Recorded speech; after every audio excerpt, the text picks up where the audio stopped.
എല്ലാവർക്കും നമസ്കാരം. ഇന്ന് ഞാൻ പറയാൻ പോകുന്നത് കമ്പരാമായണത്തിൻ്റെ ഐതിഹ്യത്തെക്കുറിച്ചാണ്.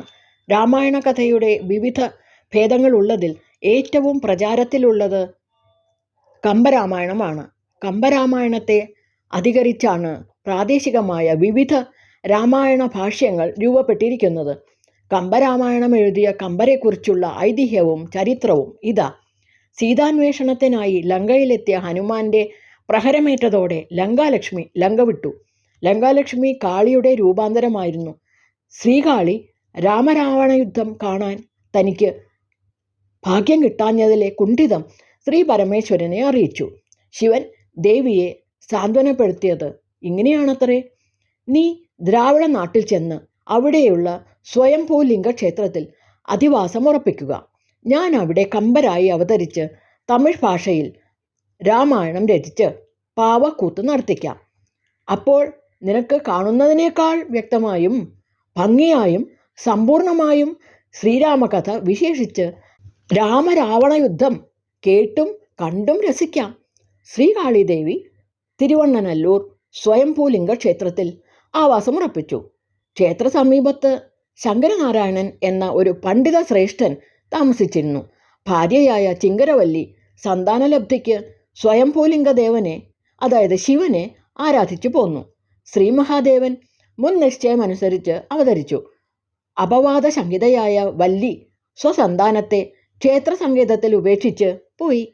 ആ കുട്ടിയെ ഗണേശ കൗണ്ടർ എന്ന ഒരാൾ എടുത്ത് ജയപ്പവള്ളൻ എന്ന കൗണ്ടപ്രമാണിയെ ഏൽപ്പിച്ചു. അപുത്രനായിരുന്ന കൗണ്ടപ്രമാണി ആ ശിശുവിനെ സ്വപുത്രനായി സ്വീകരിച്ച് വളർത്തി.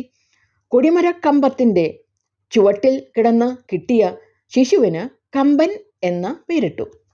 ബാല്യത്തിൽ തന്നെ അതിബുദ്ധിമാനായിരുന്ന കമ്പൻ പ്രകൃത്യാ അലസനായിരുന്നെങ്കിലും യുവാവായപ്പോൾ അതിപണ്ഡിതനായി കമ്പരെന്നറിയപ്പെട്ടു.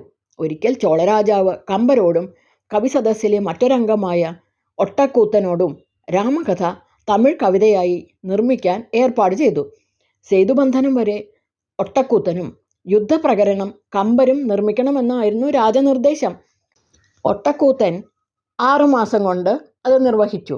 കമ്പർ ഒന്നും ചെയ്തിട്ടുണ്ടായിരുന്നില്ല. വിവരമറിഞ്ഞ രാജാവ് നാളെ തന്നെ രാമായണ കൃതി സദസ്സിൽ വായിച്ചു കേൾപ്പിക്കണമെന്ന് ഉത്തരവായി. അന്നു തന്നെ ഒരു രാത്രി കൊണ്ട് കവിത എഴുതി തീർക്കാനിരുന്ന കമ്പർ ഒന്നും എഴുതാതെ ഉറങ്ങിപ്പോയി.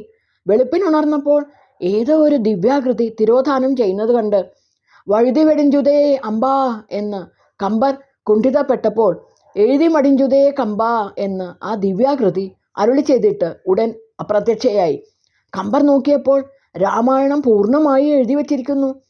ചെയ്തത് വാഗ്ദേവതയായ ശാരദാ ഭഗവതിയാണെന്ന് അനുമാനിച്ച് കമ്പർ കൃതി രാജസദസ്സിൽ പാടി. കേട്ടവർ ആശ്ചര്യഭരിതരായി. പിന്നീട് രാജകൽപ്പനയനുസരിച്ച് ദേവാലയത്തിലെ ദേവീ പ്രതിഷ്ഠയുടെ സന്നിധാനത്തിൽ യുദ്ധകാണ്ഡ കഥയുടെ കൂത്ത് നടത്തി തുടങ്ങി. അങ്ങനെയാണ് കമ്പരെക്കുറിച്ചുള്ള പ്രധാനമായ ഒരൈതിഹ്യം. കമ്പർ ശിവാവതാരമാണെന്ന വിശ്വാസവും കമ്പരാമായണം വാഗ്ദേവി വിരചിതമാണെന്നുള്ളതും സങ്കല്പ നിബന്ധങ്ങളായിരിക്കാം. കമ്പരാമായണ പ്രബന്ധത്തിന് ദിവ്യമാഹാത്മ്യം കിട്ടി. കമ്പരാമായണത്തിൻ്റെ പ്രചാരം വാൽമീകി രാമായണത്തിലെ അടിസ്ഥാന രാമകഥയിലല്ലാത്ത സങ്കല്പ കഥകൾ വ്യാപകമാക്കി. നന്ദി.